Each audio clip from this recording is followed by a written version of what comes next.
नमस्कार, मी दिनकर शिंदे. आपण पाहताय डीएस न्यूज. तुमचं मत माझं मत मध्ये आपलं स्वागत. मित्रांनो, महत्त्वाचा विषय मी आपल्यासमोर घेऊन आलोय आणि तो म्हणजे असा की हरियाणा विधानसभेच्या निवडणुकीचा निकाल हा जाहीर झालेला आहे आणि तो अनपेक्षितपणे अनेकांना धक्का देणार आहे. त्याचं कारणही असं आहे की एक्झिट पोलनं हरियाणा विधानसभेच्या निकालाचा पोल दिला होता आणि यामध्ये भारतीय जनता पार्टीचा पराभव होतोय आणि काँग्रेस या ठिकाणी सत्तेत येत आहे असंच एक्झिट पोलनं त्या ठिकाणी सांगितलं होतं. विशेष म्हणजे अनेक पत्रकारांनी, राजकीय विश्लेषकांनी सुद्धा हरियाणामध्ये आपला सर्वे केला होता आणि या सर्वेमध्ये सुद्धा त्यांनी असं सांगितलं होतं की भाजप सत्तेतून जात आहे आणि काँग्रेस पार्टी त्या ठिकाणी सत्तेत येते. त्याची कारणे अनेक होती. कारण भारतीय जनता पार्टी 10 वर्ष हरियाणामध्ये सत्तेत आहे आणि विशेष म्हणजे भारतीय जनता पार्टीच्या कार्यप्रणालीवर त्या ठिकाणचा मतदार असेल, सामान्य नागरिक असेल, हा नाराज होता. त्या ठिकाणचा शेतकरी वर्ग गेल्या अनेक वर्षापासून भारतीय जनता पार्टीच्या विरोधात आंदोलन करतोय. पंजाबचे शेतकरी आणि हरियाणाचे शेतकरी दोघांनी मिळून मोठं आंदोलन सुद्धा सरकारच्या विरोधात उभा केलं होतं. आजही हरियाणामध्ये शेतकरी बांधवांचं त्या ठिकाणी आंदोलन सुरू आहे. अशा परिस्थितीमध्ये राष्ट्रीय खेळाडूंचं प्रकरण सुद्धा याच हरियाणामध्ये घडलं आणि त्या ठिकाणी अनेक खेळाडूंवर त्या ठिकाणी त्यांचं आंदोलन मोडीत काढण्याचा प्रकार सुद्धा दिल्लीमधनं झाला. याचाही पडसाद आणि याचाही परिणाम हरियाणातल्या जनतेमध्ये आपल्याला पाहायला मिळत होते. म्हणजे एकीकडे महागाई वाढलेली होती, दुसरीकडे भारतीय जनता पार्टी 10 वर्ष सत्तेत असल्यामुळे वातावरणाही विरोधात गेलेलं होतं. खेळाडूंच्या बाबतीत जी घटना घडली होती त्या संदर्भात सुद्धा त्या ठिकाणची जनता ही भारतीय जनता पार्टीच्या विरोधात आपला रोष व्यक्त करत होते आणि शेतकऱ्यांच्या आंदोलनाचा प्रश्न जो होता त्यामध्ये सुद्धा मोठ्या प्रमाणावर शेतकरी सरकारच्या विरोधात गेलेला होता. कर्मचारी काही अंशी त्या ठिकाणी सरकारच्या विरोधात होता.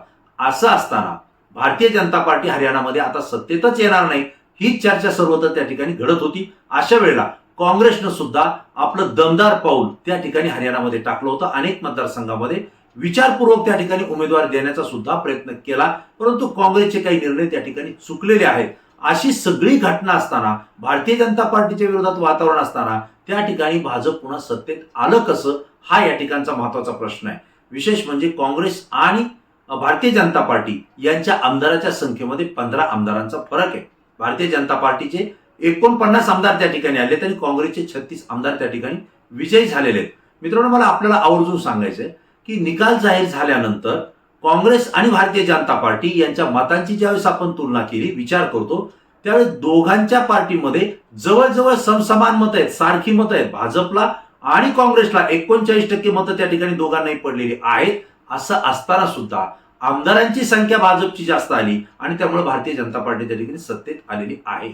दोघांमध्ये काही जे उमेदवार आहेत हे सुरुवातीला 500 मताच्या फरकानं पुढे मागे होत होती, काही वेळेला 1000 मतानं होत होती, काही ठिकाणी 4,500-5,000 हजाराच्या मतांचा फरक सुद्धा दोन्ही उमेदवारांमध्ये होता. म्हणजे त्याचा अर्थ असा की भारतीय जनता पार्टी आणि काँग्रेस ही काट्याची टक्कर त्या ठिकाणी झाली आणि असं असूनही भाजपचा विजय त्या ठिकाणी झालेला आहे.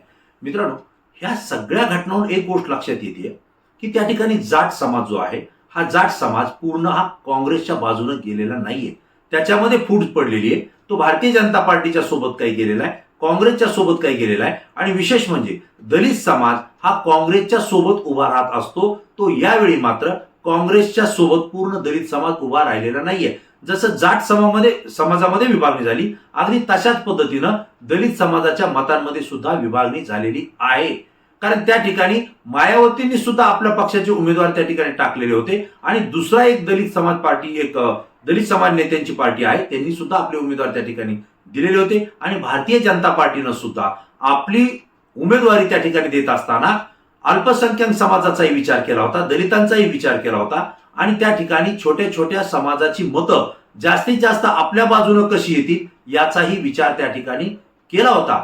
जाट समाज हा आपल्या बाजूने जास्त येणार नाही ही भारतीय जनता पार्टीला भीती होतीच आणि त्यामुळेच इतर जो समाज आहे, छोट्या छोट्या ज्या जाती आहेत, त्यातले नेते त्या ठिकाणी उमेदवारी देऊन भारतीय जनता पार्टीने उभा केले होते. एकंदरीत दलित मतांची त्या ठिकाणी विभागणी झालेली आहे, जाट समाजाच्याही मतांची विभागणी झालेली आहे आणि याचा फायदा भारतीय जनता पार्टीला तिसऱ्यांदा हॅट्रिक करताना किंवा सत्तेत येताना त्या ठिकाणी झालेला आहे. हा एक भाग झाला, निकाल जाहीर झाला, परंतु चर्चा ज्या घडतायत मीडियाच्या माध्यमातून एकच चर्चा आहे, ती म्हणजे हरियाणामध्ये भारतीय जनता पार्टी जिंकली आहे, त्याचा परिणाम महाराष्ट्रामध्ये सुद्धा होईल आणि महाराष्ट्रामध्ये सुद्धा भारतीय जनता पार्टी आणि महायुती जिंकेल असं गोदी मीडिया आणि काही भारतीय जनता पार्टीचे हितचिंतक असलेले पत्रकार आणि विश्लेषक आज दिवसभर यावर चर्चा करताना पाहायला मिळाले. मित्रांनो, मला आपल्याला आवर्जून सांगायचंय की हरियाणामध्ये जरी भारतीय जनता पार्टी जिंकली असली तरी भारतीय जनता पार्टीला आणि महायुतीला महाराष्ट्रामध्ये निवडणूक जिंकणं हे सोपं आहे का? तर अजिबात नाहीये.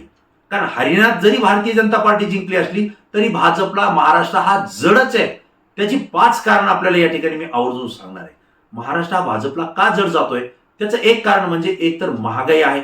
शेतकऱ्यांच्या शेतीमालाला जी आश्वासन दिलं होतं भाव देण्याचं तेही दिल्या गेलेलं नाहीये आणि त्यामुळे शेतकरी वर्ग असेल, कष्टकरी वर्ग असेल, बेरोजगार तरुण असेल, हा सरकारच्या विरोधात गेलेला आहे. हा एक भाग आहे. दुसरा भाग, हरियाणा आणि महाराष्ट्राची तुलना यासाठी होत नाही की भारतीय जनता पार्टीनं महाराष्ट्रामध्ये जे काही विद्यमान सरकार होतं उद्धव ठाकरे यांच्या नेतृत्वाखालचं महाविकास आघाडीचं हे पाडलेलं आहे. विशेष म्हणजे उद्धव ठाकरे यांची जी शिवसेना आहे, हिंदू हृदय सम्राट बाळासाहेब ठाकरे यांनी ती स्थापन केली आहे. मराठी माणसाच्या हितासाठी ती स्थापन केलेली आहे आणि हिंदुत्ववादी संघटना म्हणून सुद्धा शिवसेनेला महाराष्ट्रातली मान्यता आहे. अशा पद्धतीनं जो पक्ष चालतो, महाराष्ट्राच्या जनतेला घेऊन चालतो, तीच शिवसेना भारतीय जनता पार्टीनं फोडलेली आहे. एकनाथराव शिंदे आणि 40 आमदार हे आपल्या सोबत त्यांनी घेतलेले आहेत आणि उद्धव ठाकरे यांना मुख्यमंत्री पदाच्या खुर्चीवरून पायउतार केलेलं आहे. हा जनतेच्या मनामध्ये रोष आहे, शिवसैनिकांच्या मनामध्ये रोष आहे. आणि दुसरा भाग असा आहे की ज्या एकनाथराव शिंदे आणि त्यांच्या सोबतच्या आमदारांना भाजपनं आपल्या सोबत घेतलेले आहे, यापैकी कित्येक आमदारांवरती, मंत्र्यांवरती भारतीय जनता पार्टीनं भ्रष्टाचाराचे आरोप केलेले आहेत. ईडी आणि सीबीआयच्या कारवाया सुद्धा त्यांच्या विरोधात सुरू आहेत. त्याविषयी अनेक जणांना जेलमध्ये सुद्धा जावं लागेल असे भारतीय जनता पार्टीचे नेते थेटपणे सांगत होते. आणि त्यांनीच उद्धव ठाकरे यांची शिवसेना फोडलेली आहे आणि ज्यांच्यावर भ्रष्टाचाराचे आरोप आहेत, ज्यांच्यावर ईडी सीबीआयच्या कारवाया होणार असं सांगितलं गेलं होतं, तेच आमदार आपल्या सोबत घेऊन सत्ता स्थापन केलेली आहे. याचा मोठा रोष महाराष्ट्रातल्या जनतेमध्ये आहे. याही पुढे जाऊन भारतीय जनता पार्टीनं उद्धव ठाकरे यांची शिवसेना तर फोडलीच, परंतु शिवसेना पक्षही नेलेला आहे आणि त्यांचं चिन्ह सुद्धा एकनाथराव शिंदे यांच्या बाजूने दिलेलं आहे. जे की त्या निकालाच्या संदर्भात विधानसभा अध्यक्षांनी जो निकाल दिला याच्या संदर्भात जो कालावधी घेतला आणि उद्धव ठाकरे यांच्यावर अन्याय झाला, ही भूमिका महाराष्ट्रातल्या तमाम जनतेच्या मनामध्ये गेलेली आहे. आज हे प्रकरण न्यायप्रविष्ट आहे. गेल्या अनेक महिन्यापासून सुप्रीम कोर्टामध्ये हे प्रकरण सुरू आहे, परंतु तारीख पे तारीख होतंय, परंतु उद्धव ठाकरे यांच्या बाजूने निकाल अद्यापही लागत नाही किंवा संबंधित जे आमदार बडतर्फ करायचे, अपात्र करायचे, त्या संदर्भात सुद्धा सुप्रीम कोर्टातून निकाल लागत नाहीये. याचा सुद्धा जनतेच्या मनामध्ये रोष आहे. याला भारतीय जनता पार्टी जबाबदार आहे असं सामान्य माणसाचं मत आहे. जरी भारतीय जनता पार्टीनं शिवसेनेला सोबत घेऊन सत्ता स्थापन केली असली तरी सुद्धा ज्या राष्ट्रवादी काँग्रेस, शरद पवार गट यांची सुद्धा राष्ट्रवादी पक्ष हा भारतीय जनता पार्टीनं फोडलेला आहे. हे तिसरं कारण आहे. कारण जर तुमची शिवसेनेसोबत सत्ता स्थापन झालेली होती, आमदारांची संख्याही भरपूर होती, अशा वेळेला राष्ट्रवादी काँग्रेस फोडण्याची गरज का पडली, हा सामान्य माणसाला प्रश्न आहे. आणि मित्रांनो, अजित पवार जे की महाराष्ट्राचे उपमुख्यमंत्री होते, यांच्यावर नरेंद्र मोदी जे की देशाचे पंतप्रधान आहेत, त्यांनी आरोप केला होता की राष्ट्रवादी काँग्रेस ही भ्रष्टाचारी पार्टी आहे आणि 70,000 कोटीचा घोटाळा भारतीय जनता पार्टीनं राष्ट्रवादी काँग्रेसवर केला होता. राष्ट्रवादी काँग्रेसला भ्रष्टाचारी पार्टी असं म्हटलं गेलं होतं आणि लवकरच आम्ही यावर कारवाई करू आणि राष्ट्रवादीचे अनेक आमदार आणि मंत्री जेलमध्ये तुम्हाला पाहायला मिळतील असं सुद्धा भारतीय जनता पार्टी त्या ठिकाणी सांगत होती. अजित पवारांवर आरोप झाले होते, छगनराव भुजबळ यांच्यावर आरोप होते, जेलमध्ये सुद्धा गेले होते. हसन मुश्रीफ यांच्यावर सुद्धा आरोप आहेत. प्रफुल्ल पटेल यांच्यावर सुद्धा भारतीय जनता पार्टीने आरोप केले, अनेक गुन्हे सुद्धा दाखल झाले होते. आजही अजित पवार यांच्यासोबत राष्ट्रवादीचे जे आमदार गेलेले आहेत, जे मंत्री आहेत, त्यांच्यावर ईडी सीबीआयची कारवाया झालेल्या आहेत, त्यांच्यावर गुन्हे सुद्धा दाखल झाले आहेत. परंतु अनेकांचे सत्ता या ठिकाणी राष्ट्रवादी काँग्रेसला सत्तेत घेतल्यानंतर, अजित पवार गटाला सत्तेत घेतल्यानंतर त्यापैकी अनेकांच्या चौकशा, अनेकांचे झालेले गुन्हे दाखल, अनेकांची प्रकरणं ही थंड बस्त्यामध्ये या ठिकाणी टाकण्यात आलेली आहे. म्हणजे ज्यांच्यावर 70,000 कोटींच्या भ्रष्टाचाराचा, घोटाळ्याचा आरोप भाजपनं केला, अगदी त्याच राष्ट्रवादीला फोडून तेच मंत्री भ्रष्टाचारांचे आरोप असलेले आपल्यासोबत घेतलेले आणि सत्ता स्थापन केलेली. हे तिसरं कारण आहे की भारतीय जनता पार्टीच्या विरोधात रोष आहे. ही तिन्ही कारणं हरियाणामध्ये नव्हती.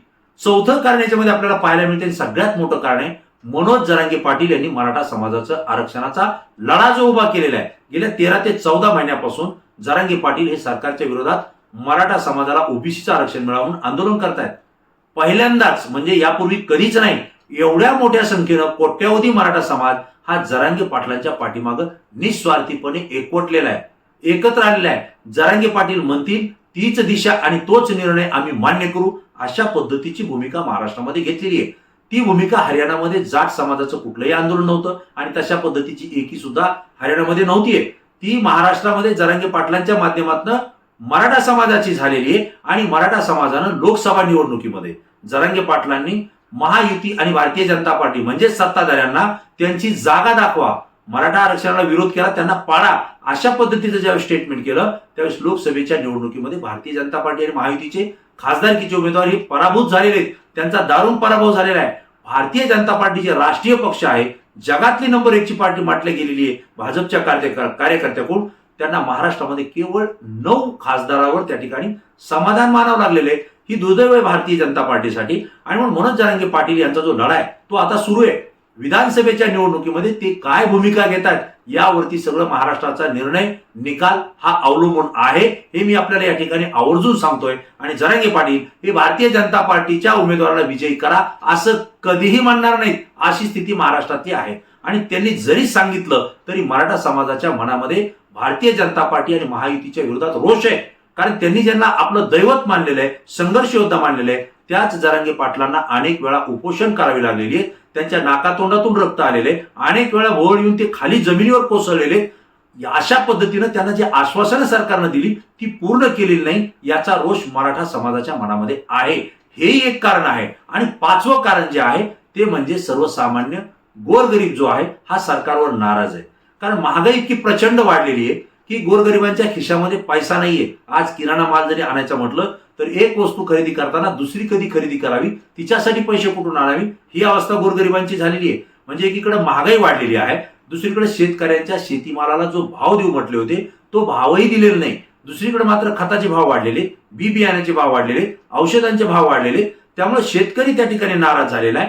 विशेष म्हणजे शिक्षण घेऊनही नोकरी मिळत नाही, बेरोजगारीचं प्रमाण वाढलेलं आहे आणि या बेरोजगारीमुळं तरुणांची लग्न सुद्धा होत नाहीयेत.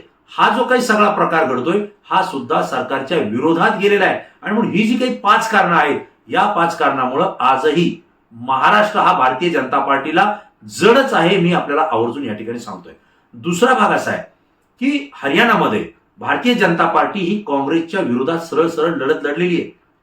काँग्रेस विरुद्ध भारतीय जनता पार्टी ही लढत होत असताना आदित्यनाथ योगी जे की उत्तर प्रदेशचे मुख्यमंत्री आहेत, ते हिंदुत्वाचा चेहरा म्हणून आहेत, त्यांनी हरियाणामध्ये जास्तीत जास्त सभा घेतलेल्या आहेत आणि हिंदुत्ववादी पद्धतीनं त्या ठिकाणी त्यांनी प्रचार केलेला आहे. सगळे हिंदू एकत्र आणण्याचा सुद्धा प्रयत्न त्या ठिकाणी केलेला आहे. त्याचंही फळ भारतीय जनता पार्टीला हरियाणामध्ये मिळालेलं आहे. परंतु महाराष्ट्रात मात्र परिस्थिती वेगळी आहे. कारण या ठिकाणी काँग्रेसच्या सोबत जरी भारतीय जनता पार्टीची लढत असली तरी सुद्धा काँग्रेसच्या मदतीला शरद पवार यांची राष्ट्रवादी काँग्रेस उभा आहे, जी लोकसभेला 10 पैकी 8 खासदार निवडून आणलेले आहेत. आणि तिसरा भाग असा आहे की हिंदुत्ववादी पक्ष असलेले उद्धव ठाकरे, ज्यांना महाराष्ट्रामध्ये आज सहानुभूतीची मोठी लाट ज्यांच्या पाठीमागे उभा आहे, ते उद्धव ठाकरे आणि त्यांची हिंदुत्ववादी शिवसेना ही काँग्रेसच्या सोबत या ठिकाणी उभा आहे, जी भारतीय जनता पार्टीच्या मतांची विभागणी करते. मी आवर्जून सांगतोय, शिवसेनेमुळे भारतीय जनता पार्टीच्या हिंदुत्व मतांची विभागणी होणार आहे.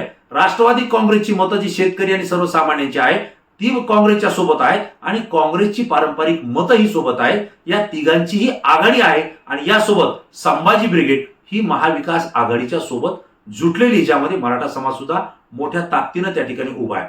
अशी जी काही एकंदरीत परिस्थिती महाराष्ट्रामध्ये आहे, त्यामुळे हरियाणामध्ये जरी भारतीय जनता पार्टी जिंकली असली तरी भाजपला महाराष्ट्र हा जडच आहे.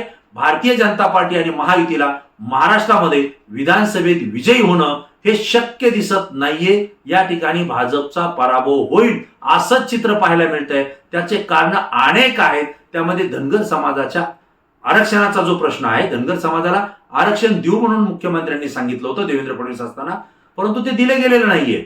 एकनाथराव शिंदे यांनी सुद्धा आता धनगर समाजाच्या संदर्भात आम्ही सकारात्मक आहोत असं सांगितलं, परंतु धनगर समाजाचं आरक्षण एसटीचं त्या ठिकाणी दिलं नाही. धनगर समाजाच्या अनेक आंदोलकांनी, कार्यकर्त्यांनी मंत्रालयासमोर आंदोलन केलेलं आहे. मंत्रालयातून उड्या मारलेल्या, ज्या ठिकाणी जाळी आहे त्या जाळीवरती त्यांनी उड्या मारलेल्या आहेत. त्यामुळे धनगर समाज हा सुद्धा सरकारच्या सत्ताधाऱ्यांच्या विरोधात आहे आणि त्यासोबत आदिवासी समाजाची सुद्धा दिशाहीन त्या ठिकाणी सरकारकडून केली जाते, असं विधानसभेचे अध्यक्ष राहिलेले झिरवळ यांनी सुद्धा इमारतीहून उडी मारलेली आणि ती सुद्धा त्या जाळीमध्ये आंदोलन त्यांनी केलेले आहे. एकंदरीत धनगर समाज हा विरोधात जातोय आदिवासी समाजाविरोधात जातोय, मराठा समाज विरोधात जातोय, मुस्लिम समाज तर विरोधात गेलेला आहे. या व्यतिरिक्त 18 पगड जाती ज्या आहेत, 12 बलुतेदार आहेत, यांच्यातले अनेक जाती या सुद्धा सध्याच्या विद्यमान सत्ताधाऱ्यांच्या विरोधात त्या ठिकाणी गेलेल्या आहेत. या सगळ्या परिस्थितीमुळे भारतीय जनता पार्टीला महाराष्ट्र आज जड आहे. विजयी होणं हे भाजपला तरी या विधानसभेच्या निवडणुकीमध्ये शक्य वाटत नाही, असं माझं मत आहे. मित्रांनो, तुम्हाला काय वाटतंय की हरियाणामध्ये जे झालं ते महाराष्ट्रात होईल का? भारतीय जनता पार्टी एवढ्या सगळ्या संकटातून मात करून पुन्हा एकदा मराठा समाज आणि इतर समाजाचे आंदोलन मोडीत काढून महाराष्ट्रामध्ये सत्तेत येईल असं तुम्हाला वाटतं का? किंवा हरियाणामध्ये भारतीय जनता पार्टीचा जसा विजय झाला तसा महाराष्ट्रात होईल असं तुम्हाला वाटतंय का? आणि जर होणार नसेल तर पराभवाची कारणं तुम्हाला नेमकी काय दिसतायत याचं सुद्धा उत्तर तुम्ही तात्काळ द्या. कारण गोदी मीडियाला तुम्ही बळी पडणारे प्रेक्षक नाहीयेत याची मला खात्री आहे, आणि म्हणूनच हा व्हिडिओ, ही माहिती मी आपल्यासोबत शेअर करतोय. मित्रांनो, ही माहिती जर तुम्हाला आवडली असेल तर निश्चितपणे आपल्या जास्तीत जास्त मित्रांना ती शेअर करा, व्हायरल करा, लाईक आणि कॉमेंट्स करा. आणि DS न्यूजला जर सबस्क्राईब केलं नसेल तर तात्काळ सबस्क्राईब करा आणि आपली प्रतिक्रिया निश्चित द्या. कारण तुमची प्रतिक्रिया आमच्यासाठी महत्त्वाची आहे, कारण ती संपूर्ण महाराष्ट्रातून असते आणि अत्यंत अभ्यासपूर्ण असते. पुन्हा नवीन विषय, नवीन मुद्दा घेऊन आपल्या समोर येईल. तोपर्यंत धन्यवाद.